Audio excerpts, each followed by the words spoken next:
house. I got that bloody jersey still in my cupboard anyway. Right. It can stay there for now. Fair enough. Fair enough. Talking about the Tigers, what was interesting is I saw something. I think it was on Facebook. Well, it probably was Facebook about Farah and Marshall. And the season I guess that they've had so far. The season, because they both kind of started around about the same time playing for the Tigers. Then, of course, both kind of left for a bit, and then they both got back together this year. I think it's not Marshall. Farah has announced, I think, that he was retiring. Is that correct? At the end of this season? Yeah, he's hanging them up, mate. He's had enough. And a pretty good career, all things being considered. He only played games in the NRL has, made us some pretty stern stuff. And Robbie's had his critics over the years. And he's been compared unfairly, I think, to Cameron Smith. Cameron Smith is just head and shoulders above any other hooker of his generation. Robbie Farah is a good player, and certainly, look, a bottle of wine. He's gotten better with age. In his last couple of seasons, this year when he's been back with Benji, mate, they've run the clock back. Yes. They've got Tigers into the 8 at the moment. They're sitting 7th, and if they can make the 8 this year on that roster, they've done well. Yeah, well, without a doubt, and they're still. With the Broncos not far behind them, I think that they're in for a very, very good chance there. But it is wonderful seeing both of those players, and being somewhat of a fan of Benji, it's great to see him back at the Tigers. Where he started. What do you reckon, JT? Oh, definitely. He had that little bit of a dalliance with rugby union with the Auckland side. Didn't quite. No. Then he went to St George and had a bit of a player at the Broncos, and back in Tiger country now. And like I said, him and Robbie back together. All they need now is Scotty Prince, and they'll win the grand final again. But love Benji, love what he's brought to the game. He's put bums on seats with his freaky passes and sidestepping, and little boy, Māori boy from Whakatane, through the Keeper Park system and then onto the Tigers and obviously the Kiwis as well. That's what our game needs. So.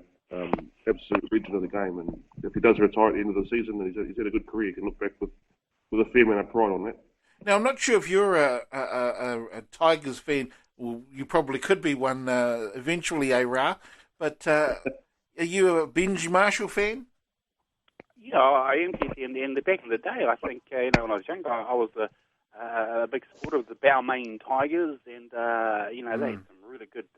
Fiery players back in those days, and that's what I liked about them. They had such a good side, the Tigers. But no, Benji, he's an iconic league figure. I still reckon rugby should have maybe made him an offer or a bid offer towards his latter years in the league. Would have been a good coup. Would have been another Sonny Jim jump ship, Sonny Williams sort of thing over to Union. But no, Benji sort of committed himself to league, and good on him. As JT made mention, he's good for the game. He's a great ambassador, but he's still got that flair that gets that attracts people to viewing the matches. And you need players like that, as old as they are, just to add that little bit of sugar and spice. And as we know, he's got a lot of that. He's a class act. Just a bit sad he's not 5 or 10 years younger again. But no, Benji's been a good stalwart to rugby league and. Also to Māori athletes, and long may they continue. He certainly has been something special, that's for sure. And I think his rookie year, it showed that he definitely had the goods, Reno?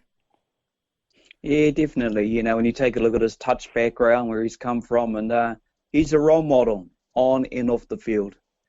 He's doing a great job. He's part of the commentary team sometimes. Had some fun times on the footy show in his career, and it just tells you if you really put your mind to it, you can focus and you can get there. And accolades to Benji. I'm guessing he'll be recognised for what he's done in his career of sport and given so much to the game of rugby league.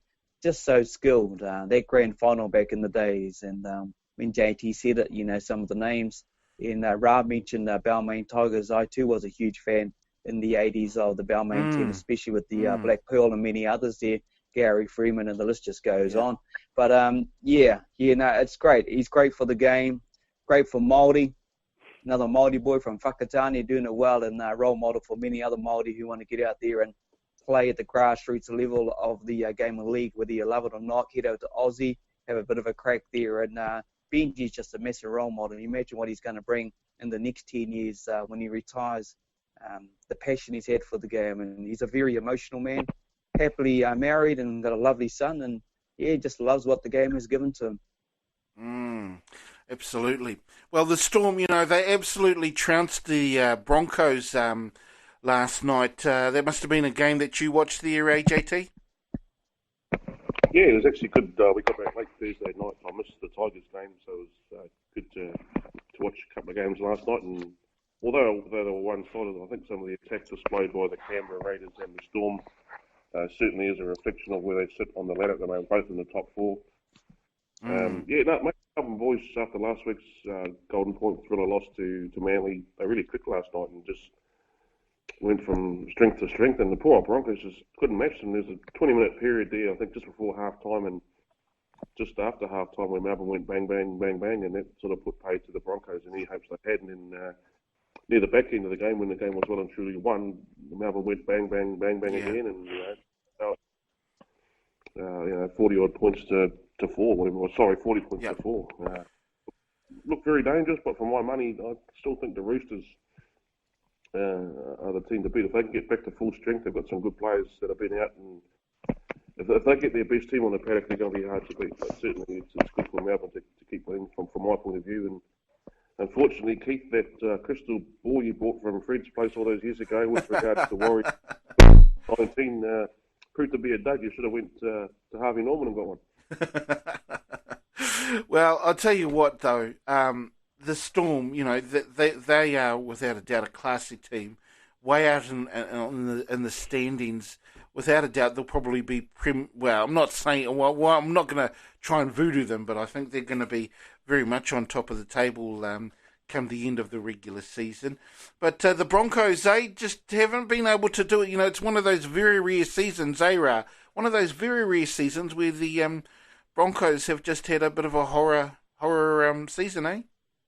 Yeah, I don't know what it is. They've had a couple of poor seasons. They've lost a lot of young up-and-coming players to other teams, better teams. But they will come again, because I think that's one of the benefits of coming from a state where there's only a couple of club teams in the competition. You've got maybe a pick of up-and-coming young players that play within your state. And if you, put that offer on the table to them, then chances are your team's going to be bolstered with a lot of future NRL stars. But, I wouldn't totally write off the Broncos. They're one of those sides that they have their lulls, like ebbs and flows, but, there'll come a season when they'll get the A into G, and they'll be sort of one of those sides that people love watching and supporting, but like how the Storm are, very, very kind of good to watch, and you get your money's worth by the calibre of players that they have representing the team, and that's why I like the Storm. And like you, Keith, even though you said you may put the kibosh on them, their results throughout the season have spoken highly for them. I think they probably will go the distance. They've just got too much class and just too much longevity and just that winning attitude. They know how to finish the game and finish it well and keep all their fans sort of, happy with a big smile on their face. In saying that, there's always that down chance and that variable that, they may sort of get tipped. But, I don't know, if I was a gambling man, I'd definitely put money on them. They're looking quite good and should be favourites to take out the Premier this season. I mean, their results speak for themselves. If only the Warriors could inherit that kind of moxie, well then I think, Kiwi fans would be well laughing all the way to the bank, maybe. They certainly do have an attitude about them, eh? I think it's something that's part and parcel of maybe being a Storm. What do you reckon, Raa? Well, it is. It's a whole, and Jason, that Dream, the boys would attest. We've seen it with a lot of top club sides. It's not just the on-field antics and the way they play the game. It's the attitude off the field and how they develop as a culture within a club. I hate to say, back in the day, it was as simple as your results on the field. That was it. You sort of trained your players to sort of to reap those goals. But now it's like the full package, which includes on and off the field activities. So. The Storm is one of those iconic clubs that are up there probably with teams like the ABs and a lot of other successful club sides. They've pretty much got it wrapped up. So you can see them going for quite a while on their winning ways if they keep that winning formula within the side. Now the Knights had a very well, boy, it was a heck of a game last week, Reno. They've got another real tough game against the Sea Eagles today. How's that one going to go, bro? Yeah, the Sea Eagles today will win that this afternoon. The Sea Eagles seem to be hitting it at the right time, mate. If you go and put a circle around a few teams in the top four, Sea Eagles will be up there at the moment with the Roosters and the Stormers we talked about. Sea Eagles will be too strong. What do you reckon, JT? Yeah, I think Manly, mate. Manly, surprising, I've said it all year, how they've ended up where they are. They've had bits and pieces of injuries throughout the year, and the Knights, they've had a bit of a turmoil midweek. They've basically told Jesse Rayman he's unwanted, and I think he's a player of the future, Jesse Rayman. But look, yeah, Manly all day, every day, and quite comfortable. Yeah. Bulldogs, Panthers, JT, what do you reckon? Yeah, the season of woe will continue for the Bulldogs, unfortunately, and the Panthers will get the points there. Okay, fair enough. Reno? Yeah, Panthers, mate. Not the season I want to remember, unfortunately. Dean Pay's damn good, but the Bulldogs will lose to the Panthers today, I would guess. Sharks, Rabbitohs, Reno? Yeah, that's a good one, mate. That'll be a hell of a game. The Sharks seem to be coming right. Let's hope for SJ things work out well, but look, Greg Inglis was back in amongst the camp there, running around and just catching up with the boys. Yeah, that's a hell of a game. All right, I'll go the Rabbits, eh? What about you? What about you there, JT?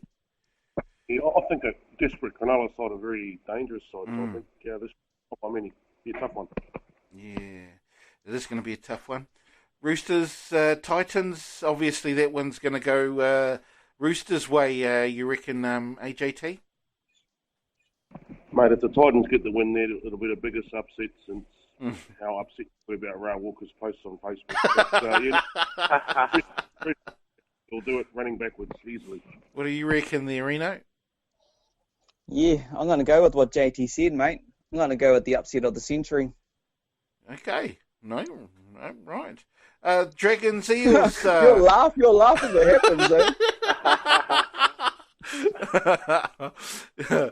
That'll be one hell of an upset indeed. Dragons, Eels, Reno?